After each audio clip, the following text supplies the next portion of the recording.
Hello everyone and welcome back. Today we're going to be looking at the Lumix FZ300 or FZ300. It's also known as the Lumix FZ330 in some regions. It has a big zoom range from 25 to 600 millimeter zoom range with a 2.8 lens, f2.8 lens throughout the entire zoom range. So today we're going to look at setting this camera up for photography. So before you take a single photo, the very first thing you want to do is to format your card. And your card goes into the back right here where the battery compartment is. So you just open that up. That's where your card goes in. To format your card, go into the menu and then scroll to setup. And once you've got to setup, you go to your format and it will ask you if you want to delete all data from the memory card, and then you just go yes and your card is formatted. One quick tip before we go any further: if you press the display button on the camera, you can cycle through different information overlays on your screen. You can show a full grid and histogram, you can have a clean view, or hide everything, and so you just find a way that works for you on the monitor. The other thing we need to talk about is that the FZ300 has both a rear monitor, which is that, and also has a viewfinder. The LVF button on the top of the camera switches between viewfinder only, monitor only, and automatic switching using the eye sensor. I personally don't like the automatic switching, so I just use one or the other. And here's something easy to miss. There's a diopter on the side of the camera. I don't know if you can see it right there.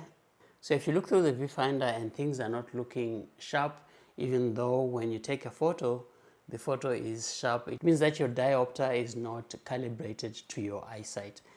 The diopter is especially useful for people who wear glasses and you want to be able to shoot still wearing your glasses. So you calibrate that to your eyesight. Another tip that will save you a lot of time is the Q menu. And you find this at the bottom of the camera. And the Q menu gives you instant access to the most commonly used settings without digging through the full menu system. So we'll be using it quite a lot for the next few settings. So get familiar with it and where that button is. Next, let's choose how the camera saves your photos. Go into the Q menu, or if you want to use the menu, go to the photo menu and look for image quality. You'll see three main options: JPEG, and JPEG photos are compressed and processed by the camera automatically. That means smaller file sizes and they are ready to share immediately. And so these are easier for beginners, and this is the best starting point for most people. The next option you see there are RAW photos, and RAW files contain much more image information. They are great for professional editing and for recovering shadows and highlights, and for advanced color correction. So the files are much larger and they require editing software. The next option is RAW+JPEG. This saves both versions at the same time. So you get a ready-to-use JPEG and a RAW backup for editing later. So if your memory card is large enough, this is actually a great learning option because you get both options. Now let's look at picture size. This controls how many pixels are in your image. You'll see large, medium, and small. The larger the image size, the more detail you get, the better the image looks when you print it out. And also when you crop it, you have options to crop. And for most people, I recommend that you use large. There's no point in using the other formats because it gives you the best image quality from the camera. Next, we want to choose aspect ratio. Aspect ratio controls the shape of the photo. The FZ300 gives you several options, like a lot of cameras. You get the 4:3 option, and this is the camera sensor's natural shape. So this is good for everyday photography, and you use the maximum image area. You also get 3x2, and this is designed to look more like the traditional DSLR or film camera photos. And then you have 16:9. This is the rectangular one that looks like a TV. This is widescreen, and it's good for YouTube thumbnails and for photos meant for TVs or YouTube. And then finally you have 1:1, which is a square format and is popular for Instagram style photos. So if you are unsure, start with 4:3 since it uses the full sensor, and then you can experiment with the others. Now let's make sure that your photos are sharp. The focus mode determines how the camera locks focus. Now on the back of the camera here, you'll see the focus modes that are available. You have AFS, which stands for autofocus single. This is the easiest mode for beginners. So when you press the shutter halfway, the camera focuses once, then locks focus, and is perfect for portraits, landscapes, and still subjects. The next option is similar to the first one, but this is AFF, which is flexible autofocus, and it does kind of the same thing, but it adjusts for subjects that move unpredictably. The next one is AFC, which is continuous autofocus. The camera continuously tracks movement, and it's best for sport and wildlife and action shots. And then finally you have manual focus. You adjust the focus yourself using the side dial on here. That's where you adjust your manual focus. You can also press the button on the side to temporarily activate autofocus. So you adjust manual and then press to activate autofocus just temporarily. Next, we want to choose our focus area, and this tells the camera where to focus. For beginners, I recommend the area focus. This gives you one focus box on the screen that you can move around. It's simple and it's reliable. You can place the focus box directly over your subject's eyes, face, or whatever object you're shooting. And as you gain experience, you can experiment with face detection, tracking focus, multi-area autofocus. But one area focus is the easiest place to start. Now, as we move on to the next one, we want to understand the exposure triangle. And this is probably the most important photographic concept that you will ever learn. The exposure triangle is how the camera controls brightness. So the three parts of the exposure triangle are your shutter speed, your aperture, and your ISO or ISO. So let's look at the shutter speed. The shutter speed controls how long the camera sensor sees light, or how long it's open for to let light in. So a fast shutter speed will freeze motion. So for example, if you're shooting sport and you want to freeze the motion, you are shooting birds, you are shooting kids running, anything with movement will benefit from a fast shutter speed. A slower shutter speed, on the other hand, allows for motion blur, and this is good for shooting things like waterfalls. You want that effect of smooth water on the waterfalls. It's good for night photography, and it's good for some creative effects. And as a beginner, try keeping your shutter speed above 1/125th of a second for handheld photos to avoid blur from shaky hands. The next thing we want to look at is aperture. Aperture is the opening of your lens, and it affects how much light goes in, but it also affects background blur. The lens on the FZ300 has a maximum aperture of f2.8 throughout the zoom range. And so the smaller the f number, the more light you get into the camera, the more blurry your background is. As you can see, this video I'm shooting, you can see the background is blurry. That's because I'm shooting at f1.8. So if you're going to be shooting things like portraits, then use lower numbers like f2.8. This is a very popular f-stop for portraits. And then for landscapes, use higher numbers so that everything is in focus. And the last part of the exposure triangle is your ISO. The ISO controls how sensitive the camera is to light. So low ISO results in cleaner images and less grain or noise. High ISO, it brightens up the image in dark places, but more image noise results. So ISO of 100 to 200 on this camera for daylight photos is good.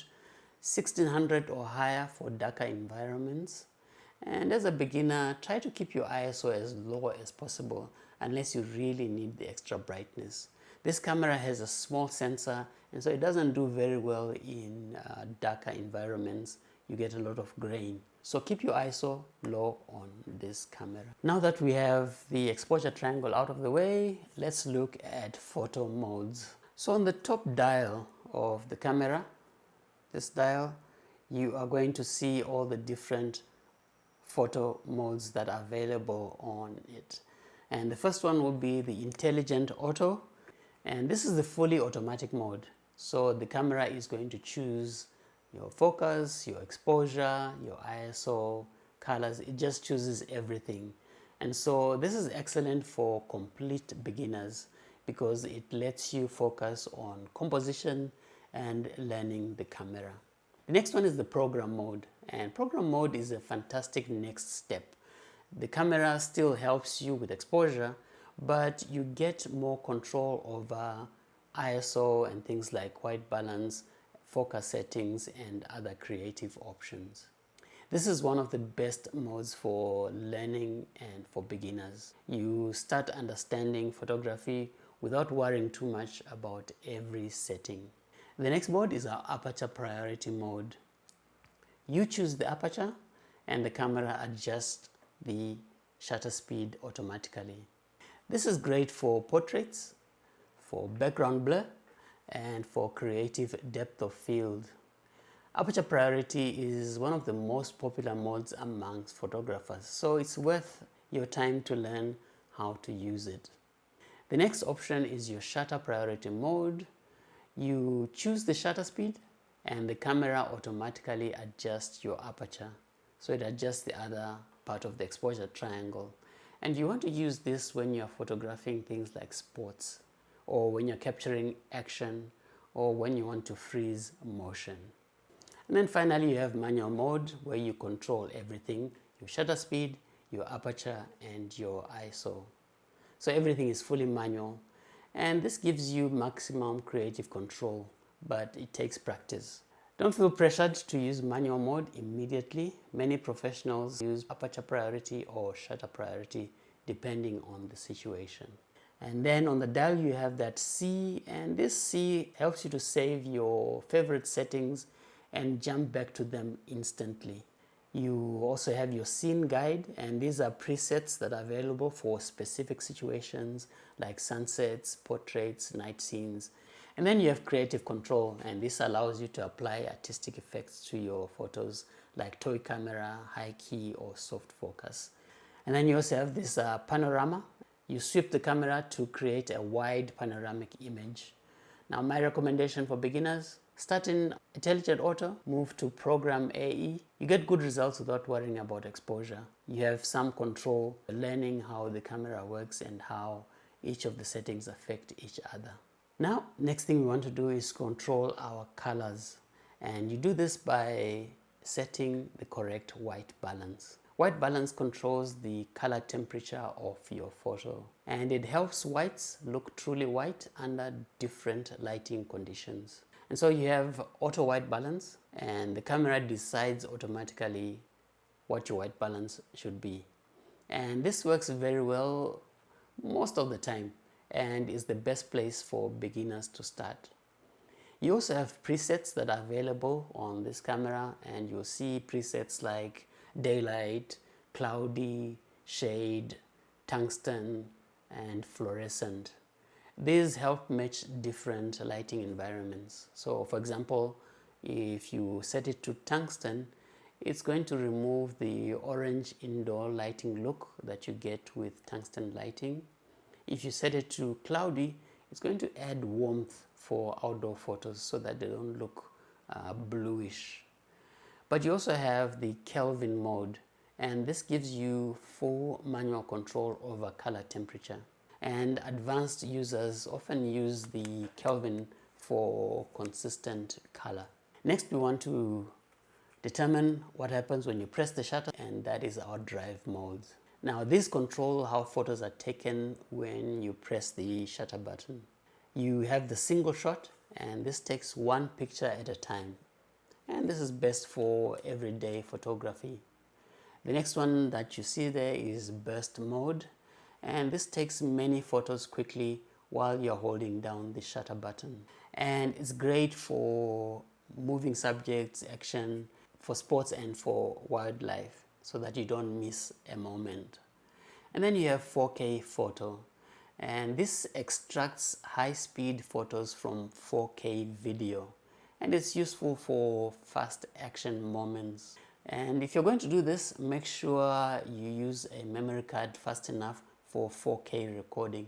And then you have auto bracket, a more advanced setting, taking multiple exposures automatically to combine later into one image, and this deserves its own video.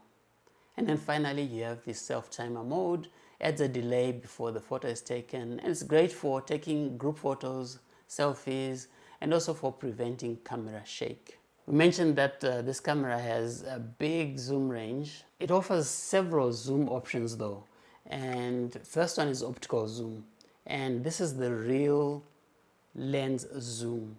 The FZ300 has 24x optical zoom with no loss in quality, and this is the best zoom to use. The next one is your extended optical zoom, which is available with certain picture sizes, and this gives extra reach with slight quality reduction. Next one is iZoom, and this digitally extends the zoom range, and you start losing quality when you're using iZoom. And then finally you have the digital zoom, and this magnifies the image digitally. This causes noticeable quality loss, so my recommendation, stay within the optical zoom range whenever possible, and only use the other zoom ranges or options where absolutely necessary. And that's it. You now know the essential beginner settings for photography on this great camera. It's about 10 years old now, but it's still a great bridge camera. If you found this video helpful, make sure to like, subscribe, and hit that notification bell so you don't miss future Lumix and other tutorials.